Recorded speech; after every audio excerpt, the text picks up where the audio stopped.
It's 1945 and Earnest Borgnine is still going by the name Earnest Borgnine. He's nearing 30, he's thinning on top, a little thick around the waist, and having just left the Navy, he's got no idea what he's going to do next. That's when his mother Anna suggested, "Why don't you try acting?" He'd always enjoyed playing the clown and he was always keeping his fellow troops entertained during downtime on service.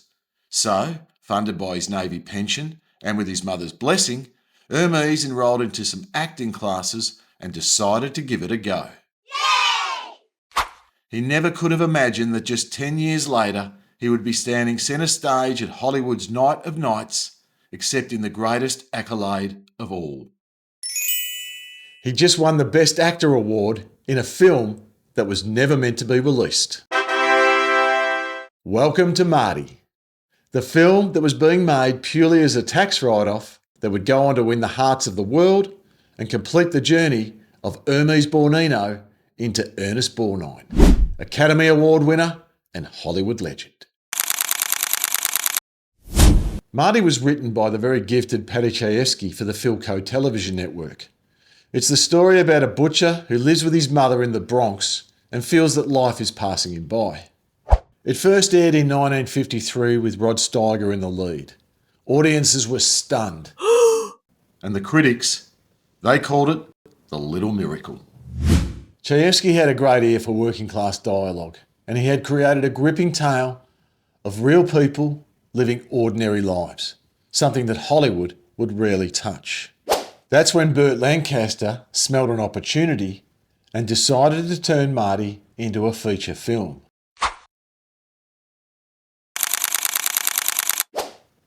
In 1948, Burt Lancaster and his agent, Harold Hecht, formed a production company. They produced a number of films that achieved both critical and box office success, including Vera Cruz, The Sweet Smell of Success, From Here to Eternity, and Trapeze. But as a part of their business model, they would occasionally produce low-budget, lost leader films that could be written off for tax purposes against their more lucrative hits.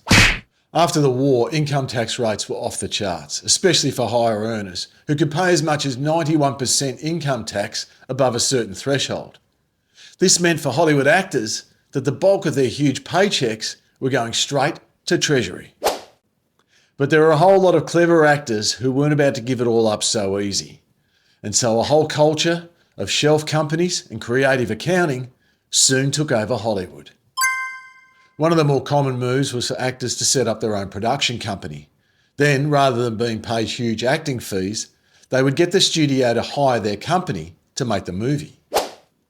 The actor would then take a much smaller salary, allowing the company to absorb the bulk of the profits. This shifted the income from personal to corporate tax, which was much lower at the time, usually around 25%.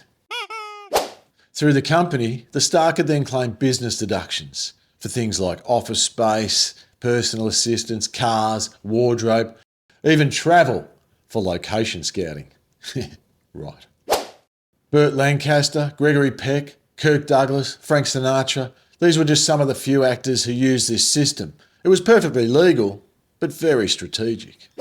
If a movie lost money, it was a tax write-off. If it happened to make money, well, that was just a nice accident. This system also allowed actors to take more creative control and distance themselves from studio moguls like Jack Warner and Louis B. Mayer, who often ruled with an iron fist with little compromise. By the 1950s, stars had started using loan-out corporations.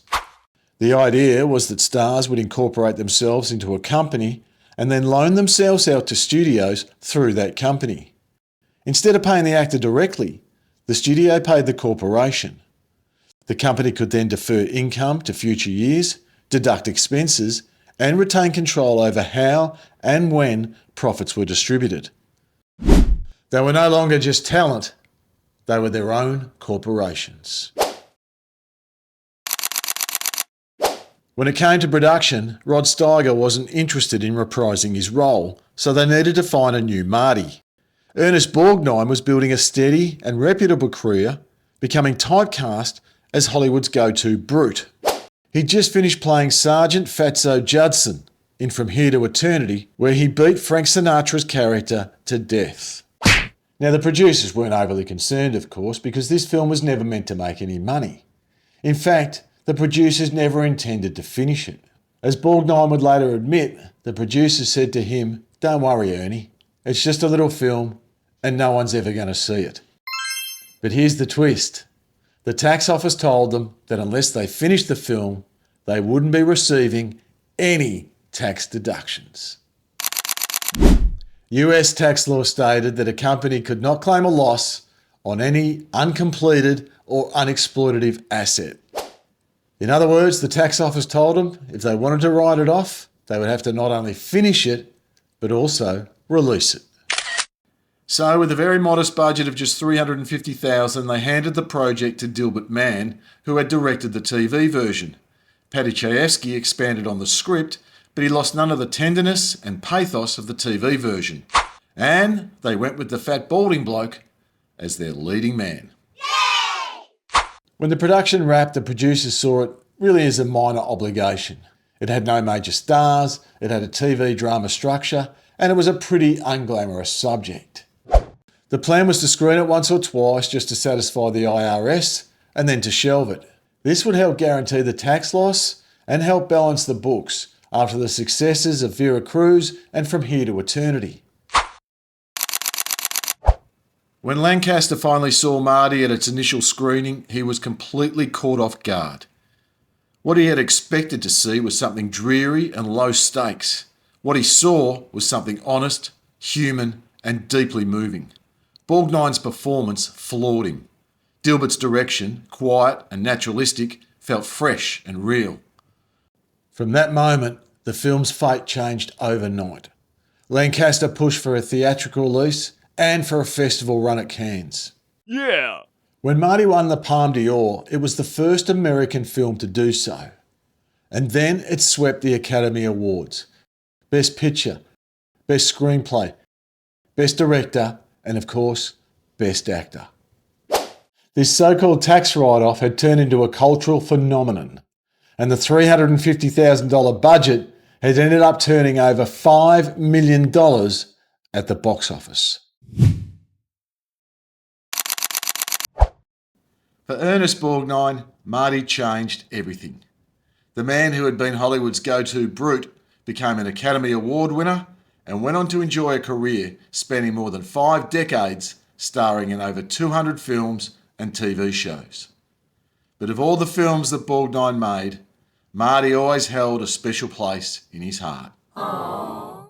The little film that was made to lose money and was never supposed to be seen became the film the world would never forget.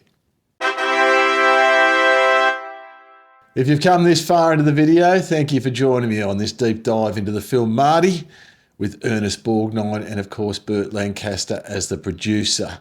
Do yourself a favour if you haven't seen the film, it is a beauty with a tremendous performance from Earnest Borgnine. And of course, if you'd like to see more content like this, you know the drill. Hit the like, the follow, the subscribe, or even share the video with a friend. It all really helps, and we really appreciate it. Thanks again for watching, and of course, until next time, keep watching movies.